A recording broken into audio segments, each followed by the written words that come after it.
Un calme a été observé ce jeudi à Goma, après une journée très mouvementée et tourmentée suite au triple meurtre commis à Turunga. L'Union européenne a alloué $1 million américains à la RDC en vue de pallier à l'épidémie de monkeypox qui sévit au sud Kivu et à Goma. L'annonce a été faite ce jeudi.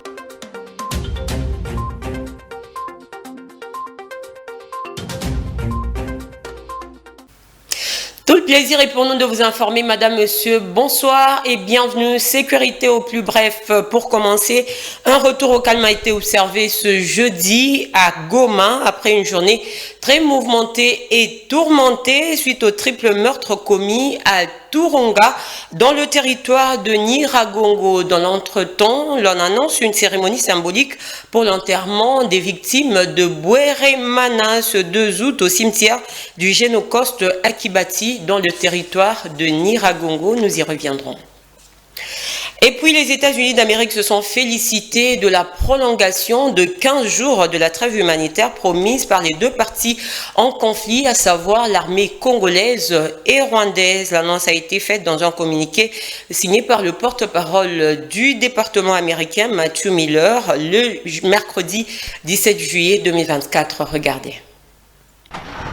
Prévu de prendre fin le vendredi 19 juillet à minuit, la trêve humanitaire décrétée par les USA est prorogée de 15 jours. Elle prendra donc fin le 3 août prochain. Dans un communiqué signé le mercredi, le gouvernement américain explique que l'arrêt de ces hostilités rentre dans le cadre des efforts visant à mettre fin aux conflits armés entre les forces armées de la République démocratique du Congo et le rebelle du M23. Assoiffé du sang et des terres congolaises, le rebelle du M23, qui ont jusqu'ici occasionné des milliers de morts et des déplacés, ont violé la première trêve en larguant des engins explosifs qui ont causé des morts. Pour cette prolongation, du moins acceptée par les deux parties en conflit, le département d'État américain a lancé l'appel au respect à tous les acteurs de la région. Les États-Unis se félicitent pour la prolongation de 15 jours de la trêve humanitaire promise par les parties au conflit dans l'est de la RDC et nous appelons tous les acteurs de la région à respecter la trêve, peut-on lire dans ce communiqué. Rappelons que cette nouvelle trêve va enfin permettre aux organisations humanitaires à atteindre les zones qui abritent les déplacés qui ont été inaccessibles durant les 2 semaines de la première trêve. Je l'ai annoncé en titre, l'Union européenne a annoncé ce jeudi 18 juillet un financement de $1 million américains pour pallier à l'épidémie de variole simienne dite monkeypox en RDC, précisément au sud Kivu et à Goma. Ces fonds pourront aider dans la surveillance de la maladie et la capacitation des acteurs commis à cette lutte. Amine Kambidio revient.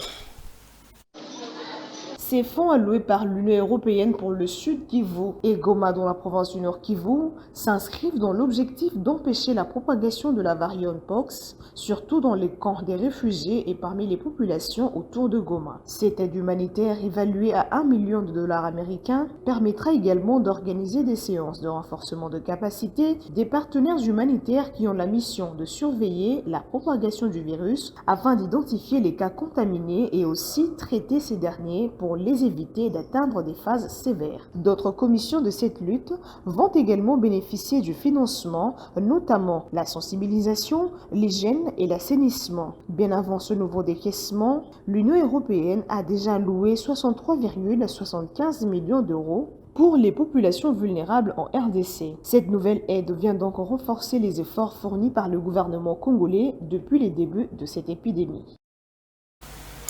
Autre titre à présent, la rationalisation et la régulation des dépenses publiques, la discipline budgétaire pour le camp du Trésor et autres figures parmi les mesures adoptées lors de la réunion du conjoncture économique. Elle a été présidée le mercredi 17 juillet par la première ministre Judith Suminwa Tuluka. Le compte-rendu de la dite réunion vous est ici présenté par Daniel Ngoko-Samba, VPM de l'économie nationale. Regardez.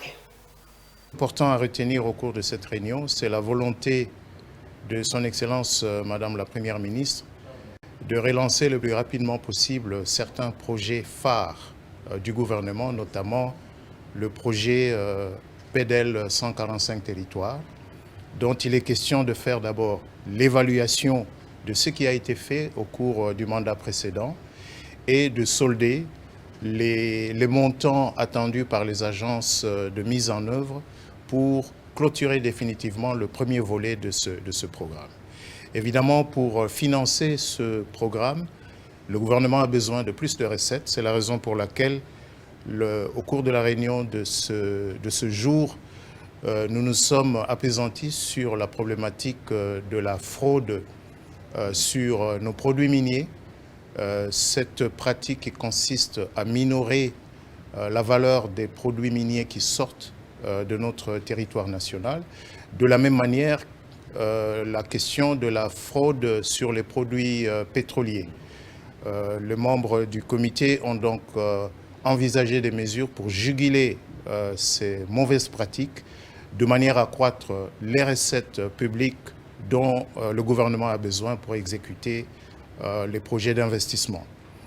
De la même manière, nous avons également examiné la question de la régulation des dépenses publiques de manière à ce que les dépenses les plus essentielles soient exécutées et que l'exécution des dépenses par le gouvernement ne vienne pas surcharger le marché de change, ce qui se traduit le plus souvent par la détérioration ou la dépréciation de la monnaie nationale. Et cette actualité, en bref, la ministre d'État, ministre de l'Éducation nationale et Nouvelle Citoyenneté, le basketteur international Bismack Biyombo ont eu un échange ce jeudi 18 juillet au cabinet du ministre de l'EPST. Raïssa Malou et Bismack Biyombo ont évoqué plusieurs sujets, notamment promouvoir les activités sportives, culturelles et artistiques dans les écoles congolaises. Et puis, en religion, poursuite de la colonie des vacances dénommée Fèves pour ce jeudi 18 juillet, les activités ont été organisées dans l'enceinte de l'école Lisanga, dans la commune de la Gombe. Les vacanciers étaient gratifiés par plusieurs jeux, parmi lesquels les châteaux gonflables, le trampoline, le kicker, le tennis et autres. Il y avait également le football, le basketball, la course, la musique, la danse qui ont plongé les enfants et les parents dans des moments de gaieté inoubliables. Le tout s'est passé sous la direction de la supervision et de la coordination de l'église des enfants de Mangembo. Témoin de l'événement, Nico Kassanda et Francis Matondo. Regardez. Exceptionnellement pour ce jeudi 18 juillet 2024, les activités de la colonie de la famille en vacances Fèves se sont déroulées dans l'enceinte de l'Institut Bokele-Ale dans la commune des Gombe. Dès 7h30 comme prévu, les vacanciers vont prendre place à bord du bus destination Institut Bokele-Ale. Sur place, les décors étaient déjà plantés et plusieurs jeux étaient mis à la disposition des enfants par l'organisateur, à savoir l'église des enfants de la communauté charismatique de Mangembo, à l'instar du chapeau gonflable avec toboggan et souffleur pour les enfants de 3 à 10 ans, les trampolines, les tourniquets, le kickers, le tennis, en passant par la course et autres. Des rencontres de football étaient également organisées, opposant d'une part les monitrices de l'école des enfants aux adolescents.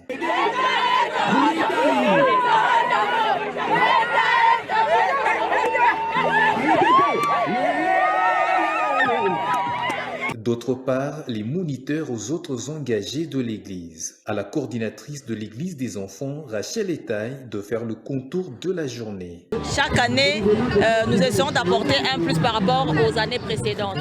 Nous sommes habitués à rester à l'église, à utiliser les terrains de l'église. Cette année, nous avons décidé d'amener les enfants en dehors de l'église. Nous avons décidé cette année de faire une petite excursion à l'école, en dehors de l'église. Et c'est l'école Lisanga qui nous a proposé son cadre. Il est suffisamment grand pour recevoir les enfants. Il y a des terrains et les enfants se réjouissent. Sincèrement, nous sommes contents de cette édition. Nous sommes contents de la confiance des parents et ça se passe très bien. L'ambiance, elle est vraiment au top. Nous avons fait toutes sortes d'activités autour de notre thème que nous avons exploité cette année qui est libre en Jésus-Christ. Nous avons illustré des gens, Paul et Silas en prison, et pas seulement en lisant la Bible, mais aussi avec des dessins, avec du tricotage. Et ici, nous avons organisé, vous allez voir tout à l'heure, il y aura des compétitions des familles aussi. Nous avons organisé des matchs de football entre les moniteurs, entre les enfants, entre les parents, entre nos invités. Et tout à l'heure, nous allons aussi faire des compétitions en famille, où nous aurons des familles qui vont passer diverses épreuves et ils seront primés le jour de la clôture le samedi. Donc là, en tout cas pour tout âge, des zéros, parce que même pour les plus petits qui n'ont même pas encore 1 an, nous avons organisé un petit stand pour eux là-bas avec des jouets que nous leur avons offerts. Ils sont en train de jouer, ils sont en train de s'amuser. De 0 à X années, tout le monde trouve son compte à la feuve. C'était véritablement une journée réussie où enfants et parents en sont sortis joyeux.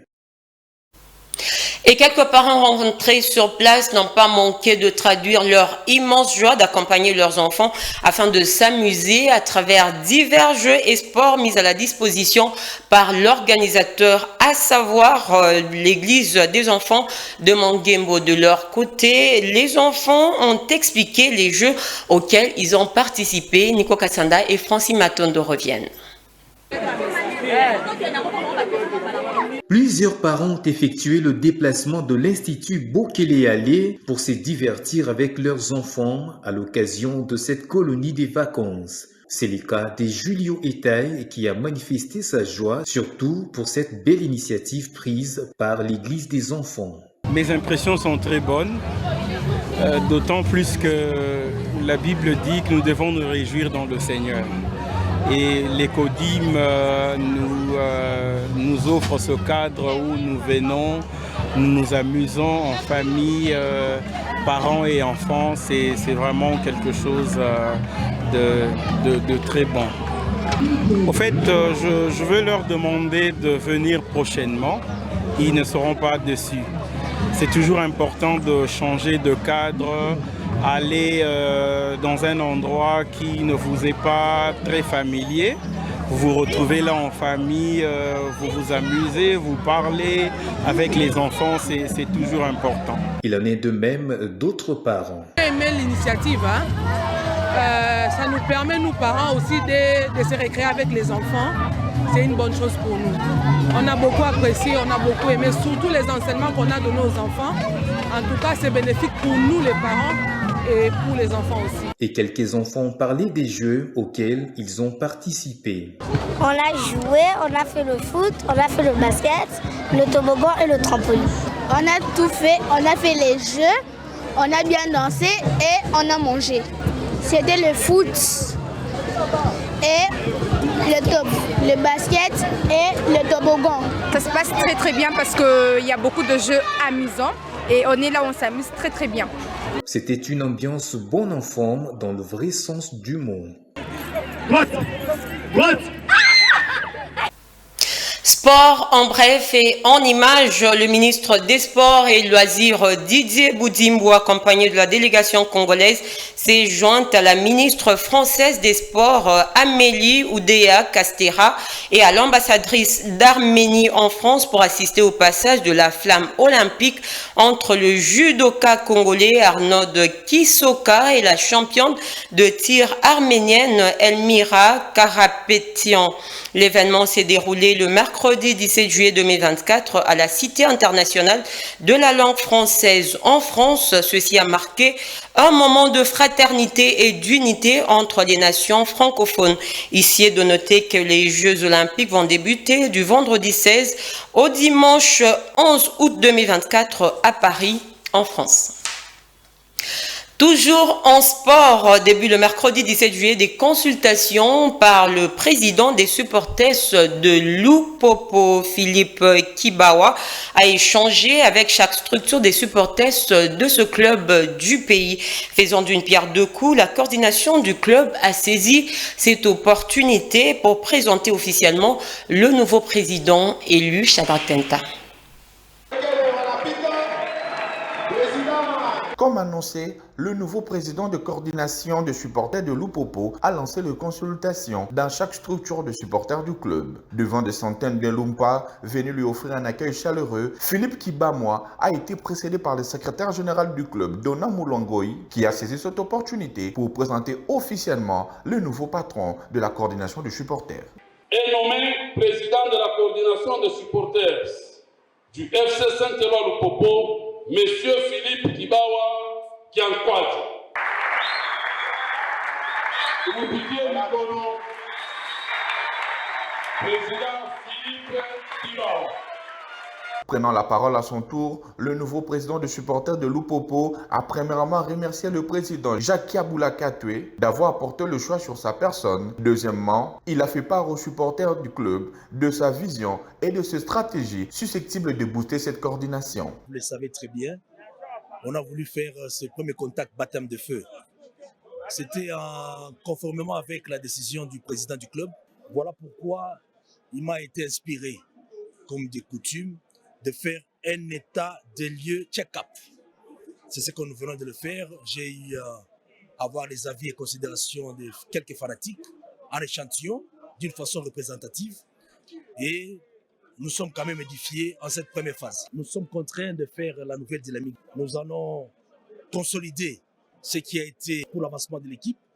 Nous allons baliser le terrain pour que le changement soit à la portée des Lupopo et qu'on dise un Lupopo changé. Chaque structure, par son représentant, a exprimé ses désidératas au nouveau patron qui s'est montré très attentif à leurs soucis. Après des échanges fructueux, ces consultations se sont clôturées dans une ambiance bon enfant. Et pour clore ce chapitre lié au sport, parlons du début le mercredi 17 juillet du championnat national des jeunes de moins de 15 ans au terrain Oudjana dans l'enceinte du stade Tata Raphaël. Le go a été donné par Sabin Machini, l'un des membres du CONOR de la FECOFA en présence du président de la Ligue nationale de football des jeunes, Zéphir Kaninda, et d'une frange des spectateurs venus motiver ces jeunes. Shadrach Tenta, encore une fois de plus. Nous avons voulu à travers ces compétitions de donner l'opportunité aux sélectionneurs U20 de faire une détection de plus en dehors de celle qui a été faite dans d'autres championnats. C'est en ces termes que Zéphir Kaninda a acté cette édition 2023-2024 du championnat national de la Ligue nationale de jeunes de moins de 20 ans. Nous avons voulu qu'à travers ces compétitions donner l'opportunité aux encadreurs, disons, aux sélectionneurs de U20, leur staff, de faire une détection de plus en dehors de la détection qui a été faite pendant le différents championnats. Donc à avoir toutes ces catégories, ça nous permet d'éviter la tricherie et ça nous permet aussi de donner l'occasion aux jeunes gens d'être détectés par les différentes techniques des équipes d'âge. Pour le jeune joueur, c'est une belle opportunité de vendre son talent et d'emmagasiner de l'expérience. Déjà, le football, ça me fait plaisir, donc je suis très ravi de jouer. Ça fait à peu près une semaine, mais dans des écarts. Je l'ai trouvée bonne, elle savait jouer. Et elles avaient plus d'occasions offensives devant nous. On est un peu dépité parce qu'on a quand même bien joué, on avait plus de possession. Mais après, perdre, c'est perdre. Hein. J'ai vraiment apprécié le match. Ça devrait être plus mieux que si on gagnait le match. Le but, ce n'est pas le but. Ça a été un plaisir d'abord parce que nous savons les qualités de toutes les deux équipes. Il s'est de noter que le coup d'envoi du 1e championnat national de jeunes de moins de 15 ans et 20 ans a été donné le mercredi 17 juillet 2024 au terrain Oudjana, dans l'enceinte du stade Tata Raphaël, par le numéro 1 du CONOR de la FECOFA, Sabin Machini, sous les yeux émus du président de la Ligue nationale de jeunes, Zéphir Kaninda, et du franc de supporters amoureux du football d'âge venus motiver ces jeunes. Rendons-nous en dehors de nos frontières avant de clore ce journal. La police nationale du Kenya a interdit les manifestations sur la capitale au moment où la situation reste tendue et les manifestations dites pacifiques au départ finissent ensanglantées ce jeudi. Les manifestants devraient protester devant le bureau du chef de l'État pour exiger sa démission. Amni Kambito nous en dit beau. L'inspecteur général de la police ad interim du Kenya a avancé l'absence d'un leadership susceptible de garantir des manifestations pacifiques comme la raison de l'interdiction des manifestations dans la capitale. Les routes menant vers le bureau du président Ruto sont restées barricadées par la police. Les dernières manifestations, précisément celles du 18 juin, ont causé plus de 50 morts selon la Commission nationale des droits de l'homme au Kenya. Elles ont également entraîné des pertes pour les entreprises faute de pillages et incendies. Notez que ces manifestations ont éclaté par les appels aux législateurs pour boycotter le projet de loi des finances controversé, proposant des impôts plus élevés dans un contexte de crise du coût de la vie et d'explosion de la dette publique. Pour ce jeudi, il était question de manifester pour exiger la démission du président William Ruto pour mauvaise gouvernance.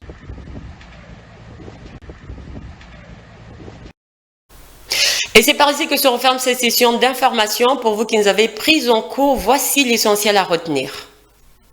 Un calme a été observé ce jeudi à Goma, après une journée très mouvementée et tourmentée suite au triple meurtre commis à Turunga. L'Union européenne a alloué $1 million américains à la RDC en vue de pallier à l'épidémie de monkeypox qui sévit au sud Kivu et à Goma. L'annonce a été faite ce jeudi.